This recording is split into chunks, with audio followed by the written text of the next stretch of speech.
আসলে তো ইমপ্রুভমেন্টের তো কোনো শেষ নেই। আর নর্মালি আপনারা অনেক সময় বলেন যে আমরা আসলে আমাদের স্কিলের ঘাটতি আছে, তো ওইটা করারও আসলে আমরা কোনো সময় পাই না, কারণ এত ইন্টারন্যাশনাল শিডিউল থাকে, ছেলেদের খেলা থাকে, তো ওগুলো ইমপ্রুভ করার আসলে আমরা সুযোগ পাই না। তো এরকম একটা যেহেতু সুযোগ পেয়েছি, যত আরেকটু বেটার যদি স্কিল হতে পারে, কারণ স্পেশালি আমরা টি-20তে আমাদের যেসব লাগবে, অনেক সময় হয়তো আমরা ভালো শট খেলি কিন্তু হয়তো ওগুলো হাতে চলে যায়, কীভাবে গ্যাপে মারতে হয়, কীভাবে বল ইউজ করতে হয়, পেসটা ইউজ করতে হয়, এবং আরেকটু যদি নিজেকে আরেকটু ডেভেলপ করতে পারে যে হয়তো কম রিস্ক নিয়ে কীভাবে আসলে বাউন্ডারি আদায় করা যায় এবং কীভাবে আসলে সিঙ্গেলসে ডেভেলপও করা যায়, সেগুলো নিয়ে আসলে কাজ করব। কারণ যে কয়টা দিন সময় পেয়েছি, হয়তো যতটুকু পারা যায় স্কিলে যদি ডেভেলপ করতে, সেটা যদি তারা বিপিএলে অ্যাপ্লাই করতে পারে, এটা আমাদের জন্য স্যাটিসফাই হবে এবং হয়তো ওয়ার্ল্ড কাপেও আমাদের কাজে লাগবে। টি-20 আসলে আমাদের প্রোগ্রেসটা আমরা যেভাবে করতে চেয়েছি হয়তো মোটামুটি কাছাকাছি পৌঁছেছি, বাট একেবারে বলবো না যে আমরা অনেক সাফল্য পেয়ে গেছি, বা যতটুকুই সাফল্য আসছে এটা টি-20 থেকেই আসছে, কারণ আমরা এটা রেগুলার সিরিজ খেলেছি একটার পর একটা, এবং একটা প্ল্যান অনুযায়ী আমরা এগিয়েছি, ওয়ার্ল্ড কাপের প্ল্যান করে আমরা এগিয়েছি। এখনও হয়তো ইমপ্রুভমেন্টের আরও কিছু জায়গা আছে, বাট আমাদের যতগুলো সিরিজ ছিল এখান থেকে হয়তো কিছু রেজাল্ট আসছে, ব্যাটসম্যানরাও তাদের রোল অনুযায়ী খেলতে পেরেছে।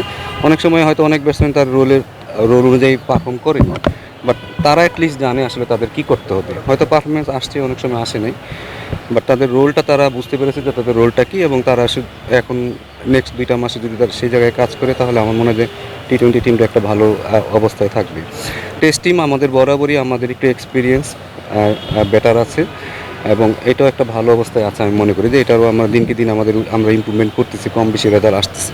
বাট ওয়ান ডেটা আমরা অনেক দিন পর সিরিজ খেলতেছি, ওইটা রেজাল্ট আসছে না। এবং সেই সাথে আমি যদি বলি যে আমাদের ধরেন 4-5 জন যারা ছিল তারা অনেক দিন ওয়ান ডে ক্রিকেট খেলেছে, এবং ওই জায়গাটা আমাদের আসলে ফিল আপ করতে হলে তো আমাদের একটু সময় দিতে হবে, এবং এই জায়গাটা যখন ছেলের একটু এক্সপিরিয়েন্স হয়ে যাবে তখন মনে হয় আমরা ওয়ান ডেতেও ভালো খেলবো। এবং সিরিজ যদি, কারণ এই সামনের বছর আমাদের অনেক ওয়ানডে সিরিজ আছে, সেখান থেকে আমরা খুব তাড়াতাড়ি দ্রুত হয়তো এই জায়গাগুলো মেকআপ করতে পারবো।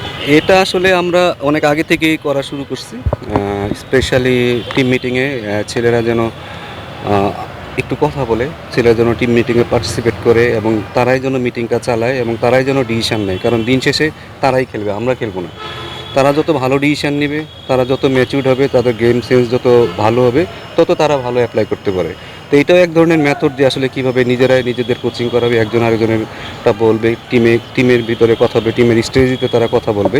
এটা আমরা আসলে অনেক দিন ধরে চেষ্টা করতেছি, তারা যেন নিজেরাই লিডার হয়, নিজেরাই যেন রেসপন্সিবল হয়, এবং তারা যেন নিজেদের কাজটা নিজেরাই করতে পারে। কারণ সবসময় কোচ আপনাকে খেলে দিবে না, এবং তারা যদি তাদের নিজেদের বেস্ট কোচ হয়, তখন আমার মনে হয় যে তারা আরও বেটার ক্রিকেট খেলবে। আপনারা সবসময় বলেন যে আমাদের পেস বোলিংটা অনেক ভালো, কারণ পেস বোলিংয়ে এখন আপনি যদি তাসকিনকে বলেন বা ফিজকে বলেন, তারাই আসলে টিম মিটিংটা পরিচালনা করে, এবং তারা জানে এই লেভেলে আসলে কী করতে হয়, তারা অনেক দিন ধরে খেলছে, এবং তাদের সাথে যারা আছে তাদেরকে কিন্তু তারাই গাইড করে।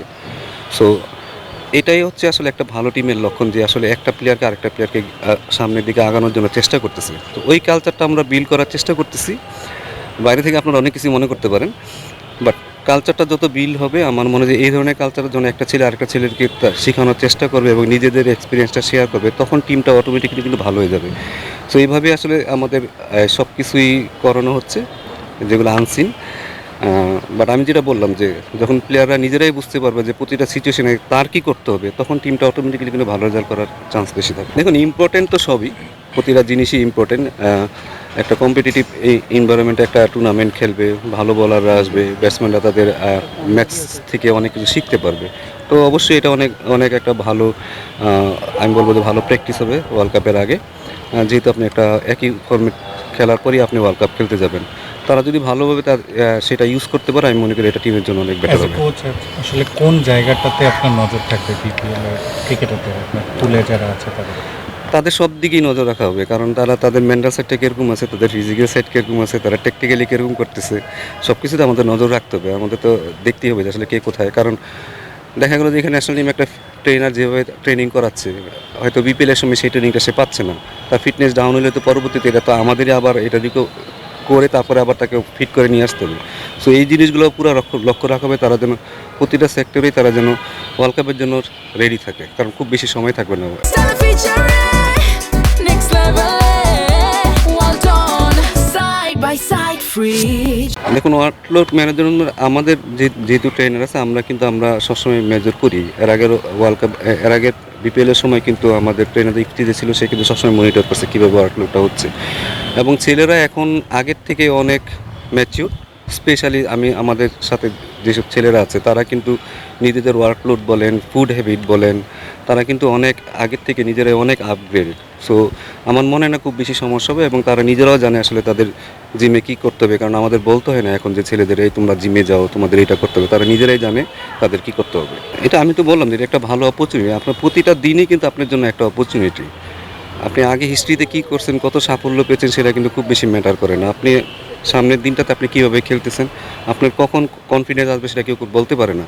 তাই আমি মনে করি যে এই অপরচুনিটিগুলো, এতগুলো ম্যাচ খেলবে, এই অপরচুনিটিগুলো যদি তারা ঠিকমতো কাজে লাগে তাহলে ভবিষ্যতে এটা তাদের জন্যই বেটার হবে।